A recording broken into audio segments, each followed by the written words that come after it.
stand and lead us in a word of prayer. We've got Brother Bush is on vacation, I guess, but Steve hasn't quite, or was running late, so maybe that's why I'm up here. So go ahead, Brother. Dear Lord, thank you for allowing us all to get here safely this evening, to enjoy those services here, Lord. Lord, I pray that you would be with Brother Hall as he brings the message, and be with all of those who are away at this time. Lord, I pray that you continue to be with all of us who are sick as well, Lord, and just forgive us sins. Jesus' name. All right, let's do page 15, and then we'll stand on the third verse and take up our evening offering. Page 15.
Sister Anita's not feeling very well, so I think Brother Brian and Sister Sharon are with her. There's something not right.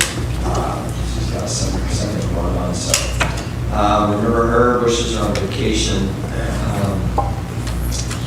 Also, trying to think, Sister Trish apparently is still sick, hasn't been to work for a while, so she's still out. She's getting better, she says, just weak and recovering, so keep her in prayer. Trying to think, anybody else? It's honestly getting hard. So many people out for sickness. Like Brother Dave's trying to be sick. I've been sick. But that's just from the cigarette you're smoking. Yeah. That sounds like smoker coffee. It does. It It does. Never had one in my life. Smoker coffee? Sure. What's that? Finally just developed smoker coffee? Yeah. All right. Anyway. But anyway, so, well, we know Brother Dave's always got things going on, so keep it. Okay. Anybody else? Anybody else that we should be praying about off the top of your head? This is the time for that. Okay, if not, then let's go ahead and have a word of prayer, and we'll go ahead and open the speakers over and lead us. Blessing of God. Heavenly Father, this day I thank you for bringing more on safety tonight. I pray that you for Brother Ronnie as he brings the lessons tonight, and I pray that you would cure those that are sick, that things out, and I pray that you will prepare us around and all those that are traveling right now, and I pray that you would just bless us all working in the end.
Let's go to Hebrews chapter 8.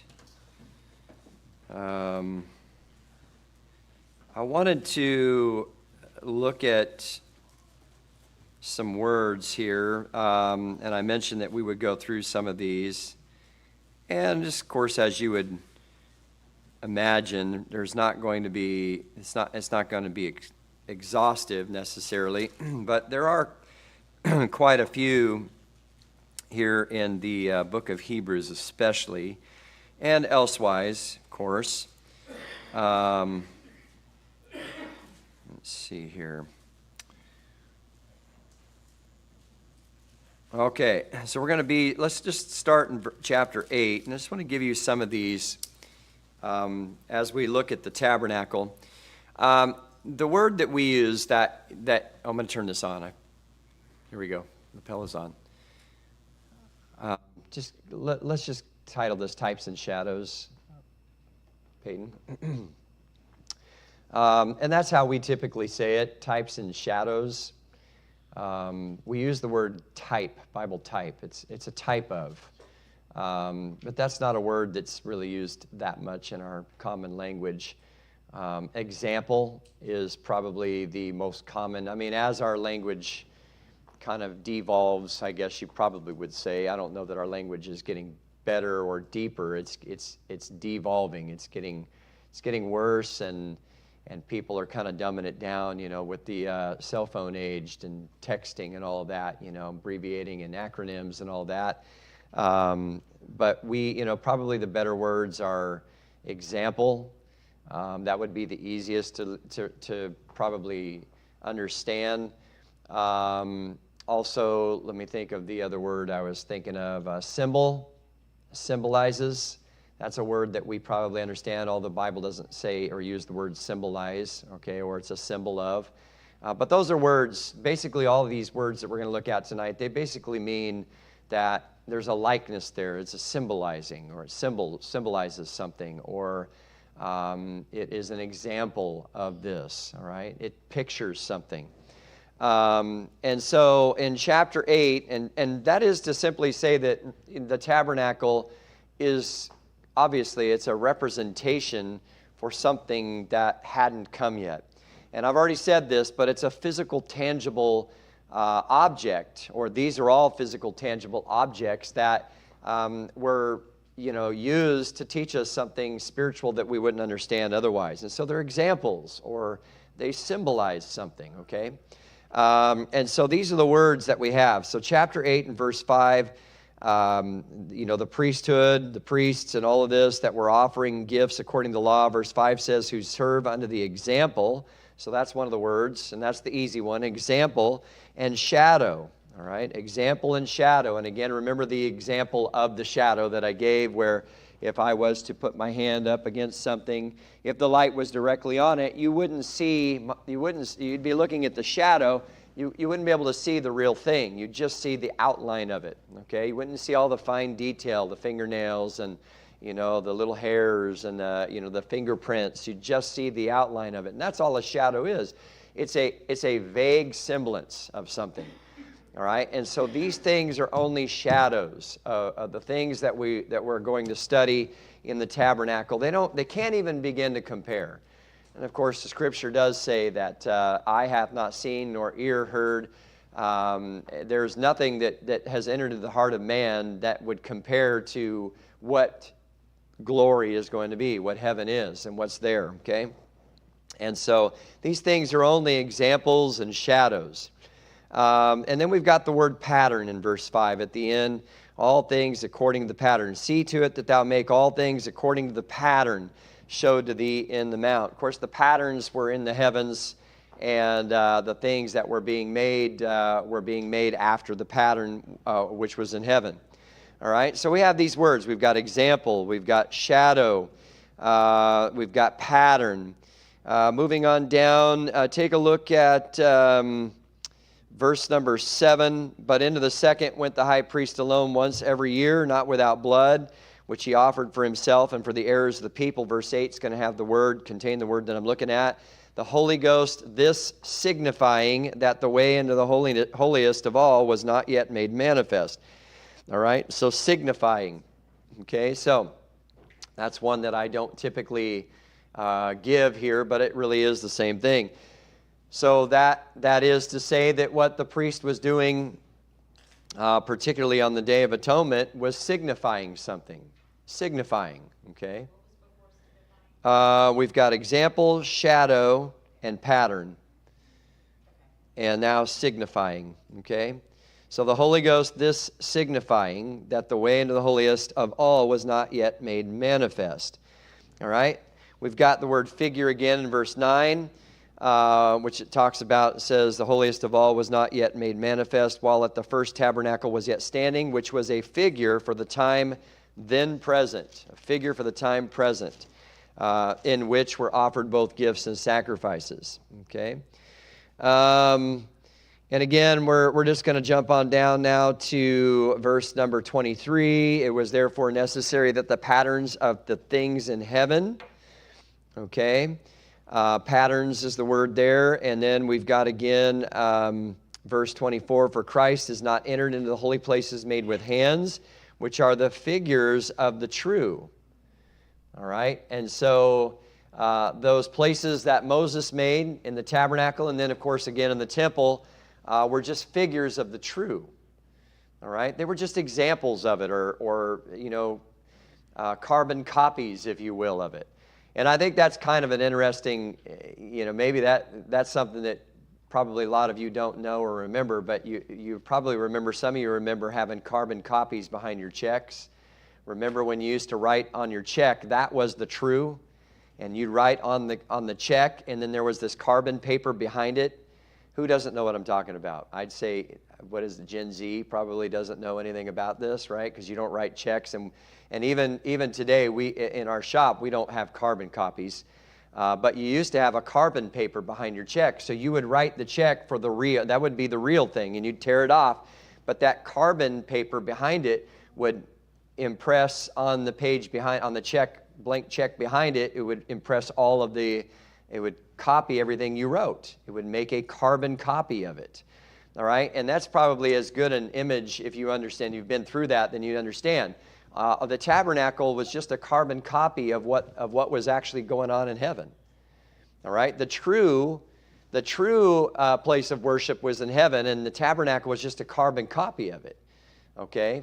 Another way to think of this might be when you copy an original.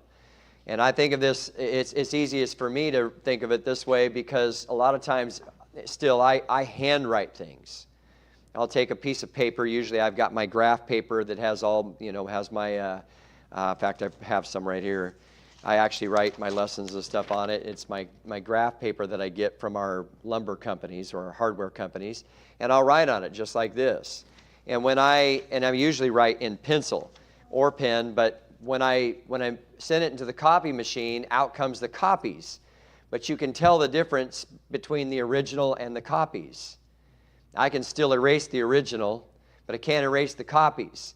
And the copies all look the same, but the original looks different, okay? And that's another example of all this. It's just to say that the true places of worship are where God is, okay? Everything that surrounds God in the third heaven where he is at his throne is the true, is the real.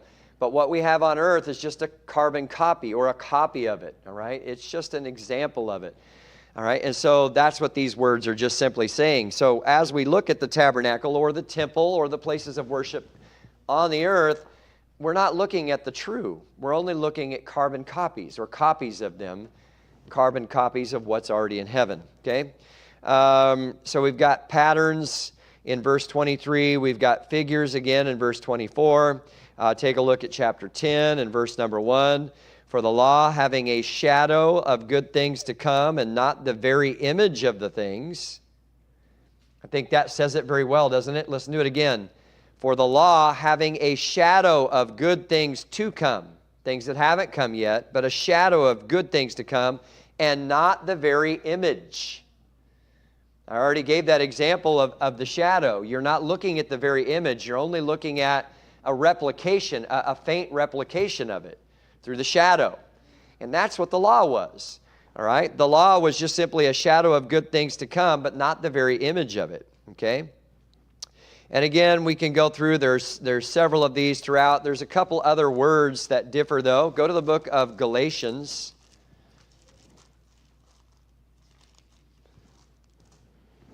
Let's see, Galatians chapter number 4.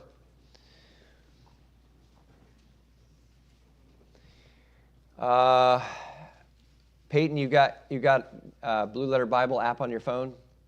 Okay, look up Galatians chapter 4 on it and verse number 24. And I want that word allegory. I want you to look it up and tell me what the concordance, how the concordance defines that. All right, verse 22. For it is written that Abraham had two sons, the one by a bondmaid and the other by a free woman. But he who was of the bondwoman, that was Hagar, and the free woman was Sarah, his wife Sarah. He that was after the bondwoman, which was Ishmael, was born after the flesh. But he of the free woman, Sarah, and that would be Isaac, of course, was by promise, which things are an allegory, for these are the two covenants. The one from the Mount Sinai, which gendereth to bondage, which is Hagar. For this Hagar is Mount Sinai in Arabia, and answereth to Jerusalem, which now is and is in bondage with her children. But Jerusalem, which is above, is free, which is the mother of us all. Okay? And so Hagar and Sarah were an allegory. All right? They each had a child through Abraham, Ishmael represents the old covenant, which is a covenant of flesh, and Isaac was the covenant, or represents the covenant of promise. All right, he's the promised child through the free woman. Okay, so the law, the old covenant, it represents the bondage of having to keep the law, of having to worship this way and bringing your sacrifices and offerings and doing all of the things that were under the law. That's bondage. All right, and Ishmael is a representation of that. All right, and so Sarah is a representation of freedom or liberty. The covenant that is the new covenant, and that's Isaac. He represents that covenant. Okay, give me the word allegory, Peyton.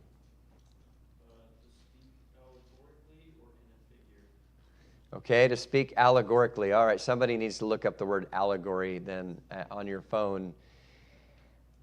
Or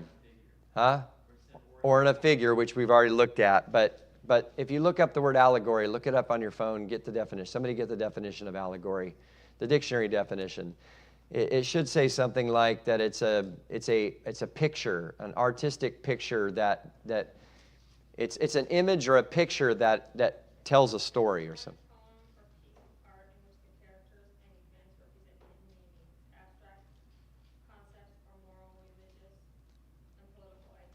All right, so there it is.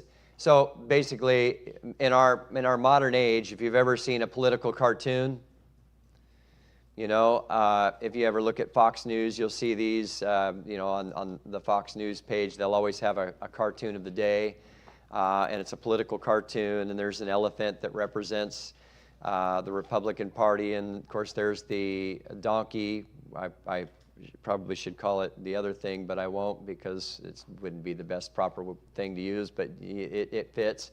The donkey represents the Democratic Party, and Brother Dave's, I got his smoker cough acting up now.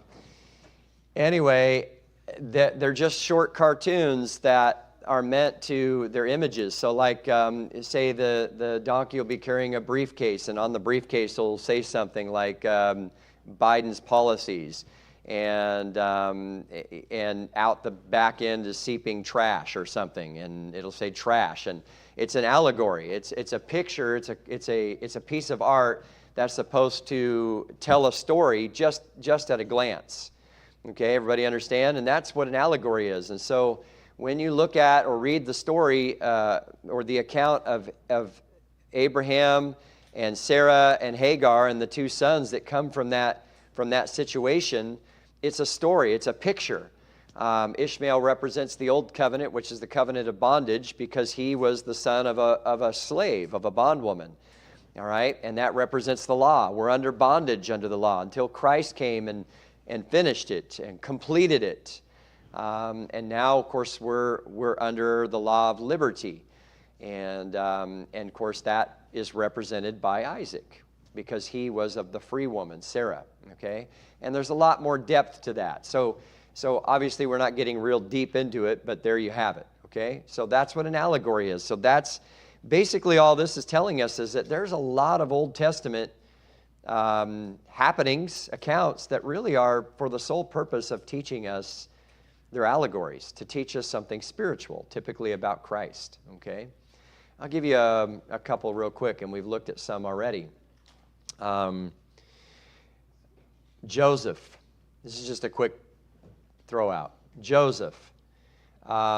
He was chosen. He came unto his own, his brethren, and he was hated of his brethren.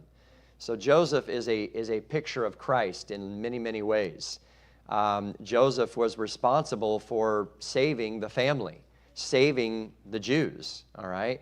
But yet at the beginning he was hated of his brethren, and it wasn't until the end of the situation or scenario that his brothers understood. And even at the end when they say, you know, don't hate us and don't kill us now that father's dead, Joseph says, am I in the place of God that this is my job, you know, to take vengeance? That's God's role. That's God's position. But he says, what you thought and did to me, that you thought to do unto evil, he says, God did it unto good to save much people alive. And so Jesus came to the Jews just like Joseph came to his brothers, and they hated him for it. But Joseph was the chosen one. He was chosen of the Father. And what did his brothers do? They threw him in the pit, and they were ready to kill him. And he was sold into slavery. But in the end, it's because of Joseph that they were all saved. And that's a picture of Jesus, a very good picture of Jesus.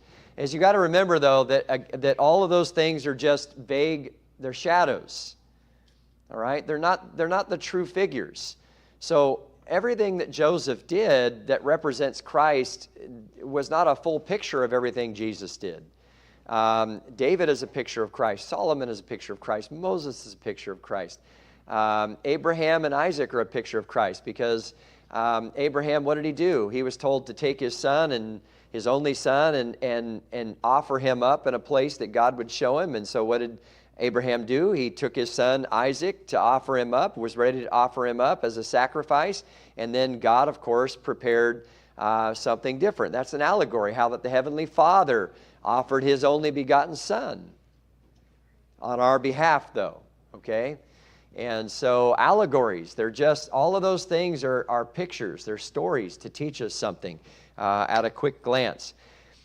And I've said this many times over the years, and so I'm sure you remember hearing this. But what's amazing to me is that all of these allegories, figures, patterns, pictures, examples, all of those things in the Old Testament that are meant to picture Christ and what He did or what He was to come to do, that He finished, all right, or that He completed, fulfilled. It took a whole lifetime for David to just show a little portion of what Jesus did. It took Solomon a whole lifetime to just show one aspect of what Jesus would come and do. It took Moses a whole lifetime to just show, a few aspects of what Jesus would come to do. And Jesus did all of those things. But those men, they were only just a small part or a small example, one little aspect of what Jesus would come and do and fulfill. The tabernacle is filled with objects. But Jesus was one man, and he fulfills every one of those representations. And that's what's so amazing about all of this, that it took so much to just simply picture to us what Jesus would do really in 3.5 years. All right, fulfilling. Let's go to Acts. I've got 2 over here because it's mentioned kind of twice. But Acts chapter number 3, verse number 22. So Peter here speaking, going back, reaching back into the book of Deuteronomy. For Moses truly said unto the fathers, a prophet shall the Lord your God raise up unto you of your brethren like unto me. Him shall ye hear in all things whatsoever he shall say unto you. All right, and so Moses said to the people, to Israel, that there's coming another prophet like unto me, but he's going to be superior to me. So in other words, Moses claims himself to be a representation of Jesus to come, an example. And then in chapter 7, of course, in verses 37 and 39, Acts 7, 37 and 39 through 39, this is that Moses, Stephen is preaching here now, which said unto the children of Israel, a prophet shall the Lord your God raise up unto you of your brethren, like unto me, him shall ye hear. This is he that was in the church in the wilderness, with the angel which spake to him in Mount Sinai, and with our fathers who received the lively oracles to give unto us. Okay? And so again, Moses was a picture. All right? There was a prophet coming, which was Jesus, like unto him. All right? But yet superior. Okay, so everybody understand that when we make these crossovers, the Bible makes many of these. It explains many of these examples. Many of them are explained. Not all of them are explained in detail, but many of them are. Even as Moses, or even as David, or even as Solomon. All right, and so the Bible does tell us that all of those Old Testament people and those objects, and even the holy days and the feasts and those things all represent something on a spiritual level that would come into the new covenant. Okay, And it's so that we could better understand, because we're visual. We're visual people. So if we can see it, we can better understand it. All right, now go to the book of Isaiah chapter 6. Just got a couple of scriptures left for us here tonight. Isaiah chapter 6. It says here, Isaiah says, in the year, verse 1, that King Uzziah died, I saw also the Lord sitting upon his throne, high and lifted up, and his train filled the temple. Got it? So Isaiah saw the Lord on his throne in heaven, and his train filled the temple. So there was a temple. There is a temple there. All right? Those are the true. Okay? And everything that's been done down here for us to worship God at his footstool are just figures that are based on the true, or the patterns of things in heaven. All right? Those things in heaven are the patterns that were used to make the figures for us here. Above it stood the seraphims. Each one had 6 wings. With twain he covered his face, and with twain or 2 he covered his feet, and with twain or 2 he did fly. And one cried unto another and said, Holy, holy, holy is the Lord of hosts. The whole earth is full of his glory. And the posts of the door moved at the voice of him that cried, and the house was filled with smoke. So we have posts at the front of the temple. All right? We have posts. And you remember that there are posts at the front of the tabernacle, or at the entry of the tabernacle. And there are posts at the entering in of the temple, the 2 pillars in front of the temple. And the house was filled with smoke. Then said I, Woe is me, for I am undone, because I am a man of unclean lips. I dwell in the midst of a people of unclean lips, for my eyes have seen the King, the Lord of hosts. Then flew one of the seraphims unto me, having a live coal in his hand, which he had taken with the tongs from off the altar. What altar? The altar that was there in heaven before the Lord. Okay? And so, moving on, go to the book of Revelation now. That's just simply to show that there is the true temple in heaven. Chapter number 4. John is speaking here, and he says here in chapter 4, Revelation 4, After this I looked, and behold, a door was opened in heaven, and the first voice which I heard was as it were a trumpet talking with me, which said, Come up hither, and I will show thee things which must be hereafter. And immediately I was in the Spirit, and behold, a throne was set in heaven, and one sat on the throne. And he that sat was to look upon like a jasper and a sardine stone. And there was a rainbow about the throne, in sight like unto an emerald. And round about the throne were 24 seats, and upon the seats I saw 24 elders sitting, clothed in white raiment. And they had on their heads crowns of gold, and out of the throne proceeded lightnings and thunderings and voices. And there were 7 lamps of fire burning before the throne, which are the 7 spirits of God. And before the throne there was a sea of glass, like unto crystal. And in the midst of the throne and round about the throne were 4 beasts full of eyes before and behind. And the first beast was like a lion, the second beast like a calf, the third beast as the face of a man, and the fourth beast was like a flying eagle. And the 4 beasts had each of them 6 wings about him, and they were full of eyes within, and they rest not day and night, saying, Here it is again, Holy, holy, holy, Lord God Almighty, which was and is to come.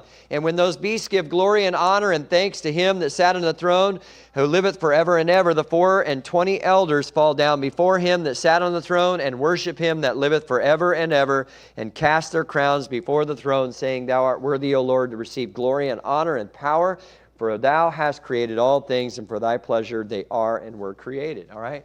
So a lot of things, a lot of imagery here that we're reading about that we see in the tabernacle and the temple. Okay? And we'll get into that later on. But we've got 7 lamps of fire burning before the throne. All right? On the candlestick out, the lampstand out in front before the throne, or before the Ark of the Covenant, was the lampstand, and there were 7 lamps of fire burning on that thing. And we have that here. We've got a sea of glass, out in front and before the tabernacle. There was, we call it the laver, but in the temple it's called the brazen sea. I mean, the brazen sea or the crystal sea out in front of the temple. So we got a lot of the same things in heaven, which are the patterns of the things that were made on earth. Okay, so As we get into this more, I will have more imagery for you.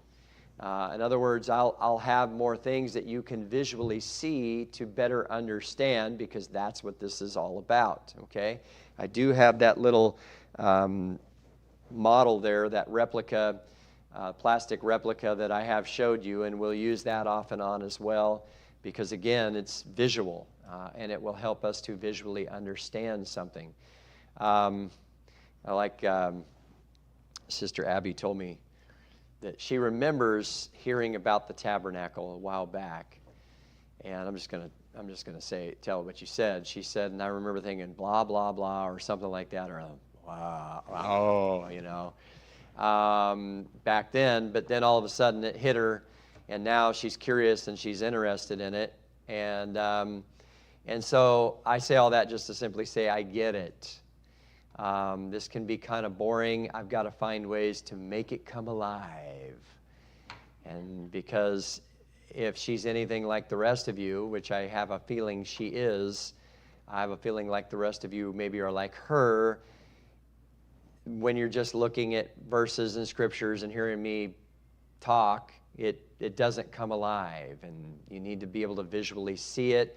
And we need to go through it piece by piece and do whatever we can to make it more exciting. Okay, so we'll do that. But this is tonight I really just wanted to show you that I'm not just going to be pulling things out of the air.